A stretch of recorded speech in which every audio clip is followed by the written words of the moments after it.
Let's get to Square now. That stock is moving higher off earnings. Kate Rooney's got the latest there. Kate. Hey, Melissa. A huge beat for Square in the quarter. That was thanks in large part to Bitcoin. Let's start with adjusted EPS, though. That was a beat by 25 cents. The monster revenue number, though, $5 billion, was mostly from crypto trading. Bitcoin revenue added $3.5 billion to Square's top line.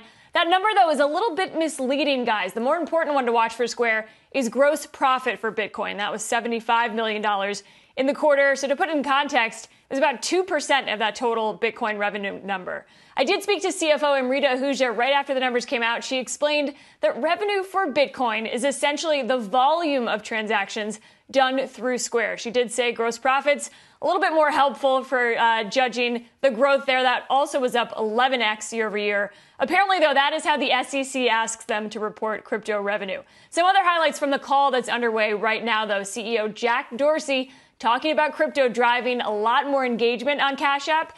Cash App now makes up about half of Square's revenue. The seller business, the other half, is also showing some signs of recovery. But guys, a third ecosystem is being talked about on the call right now. Dorsey mentioning the Tidal acquisition. That, of course, is Jay-Z's music streaming service. And Jay-Z also joined the Square board. That deal closed in the quarter. Dorsey's getting a ton of questions about how music streaming fits into the broader picture for Square. We'll bring you some more highlights, but a ton of questions about Tidal. Melissa, back to you. Just so we can understand the Bitcoin part of it, Kate, because it does seem that that's where analysts sort of miss the mark by a big margin in terms of their estimates. Yeah. Basically, this was helped, I would presume, by just the sheer run-up in Bitcoin, because the revenue number actually just sounds like the total assets of Bitcoin that were traded on the app. That's exactly right. And it's similar to what you saw with Coinbase and other places in the quarter.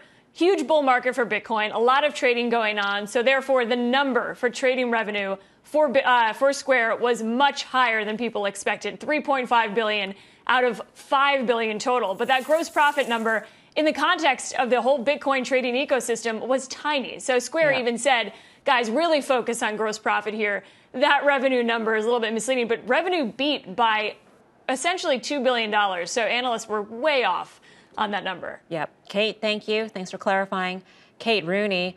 So, Dan, I'll go to you. This really, I mean, I feel like this is sort of the Robin Hoodization of trading in terms of the downward pressure on I mean, this is sort of like a loss leader for Square to have Bitcoin trading on their app. They're not making much money off of the actual trading, but it's sort of this notion that it's creating a network in which people might use other parts of the app.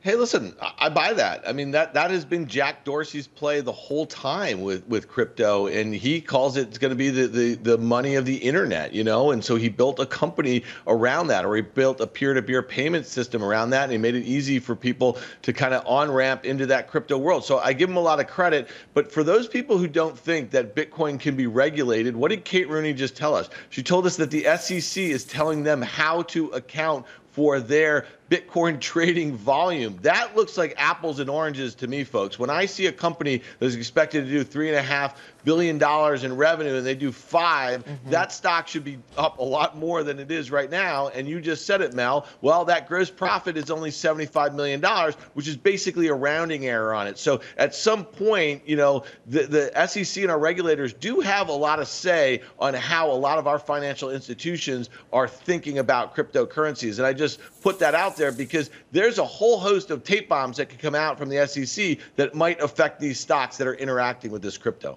Yeah, especially with the new chairman coming in.